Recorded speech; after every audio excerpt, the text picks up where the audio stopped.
আচ্ছা, তোমরা যখন কোনো ব্র্যান্ডেড বেকারিতে যাও সেখানে গিয়ে কি তোমরা কেকের দাম নিয়ে বার্গেনিং করো? নিশ্চয়ই করো না। তাহলে আমাদের মতো ছোট হোম বেকারদের কাছে কেন বার্গেনিং করো বলো তো? যদিও সবাই করে না, যারা করে তাদেরকেই বলছি। নমস্কার, আমি রনিতা মানকুণ্ডু থেকে। আমি একটা ছোট্ট হোম বেকারি চালাই। তোমরা যদি যে কোনো অকেশন পারপাস আমার থেকে কেক অর্ডার করতে চাও তাহলে স্ক্রিনে দেওয়া কন্ট্যাক্ট নাম্বারে আমার সাথে কন্ট্যাক্ট করে নিও। এখন যে কেকটা রেডি করছি তোমরা দেখছো, এটা ছিল ইনসাইড স্ট্রবেরি ফ্লেভারের মধ্যে। এটা আমি একটা রোজ ডিজাইন করব, তাই ওপরে খুব বেশি ক্রিম আমি ইউজ করিনি।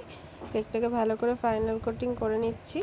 এই রোজ কেকটা কিন্তু আমার পেজের খুবই একটা ডিমান্ডিং ডিজাইন।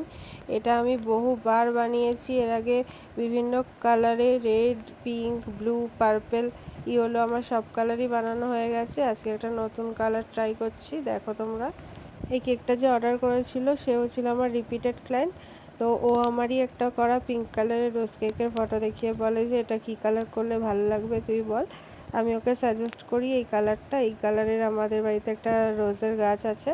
তো আমি ওই ফটোটা পাঠিয়ে ওকে বলি যে এই কালার কি করবো, ওরও পছন্দ হয় কালারটা, বলে হ্যাঁ তুই করতে পারিস, বেশ ভালো লাগছে।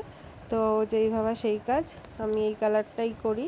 এটা কি কালার বলবো, পিচ কালারই বলতে পারো বা লাইট অরেঞ্জও বলতে পারো।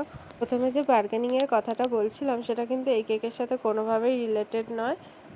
এই ডিজাইনটা আমি হার্ট শেপের মধ্যেও বানিয়েছি অনেকবার, হাফ পাউন্ডেও বানিয়েছি, 1 পাউন্ডেও বানিয়েছি।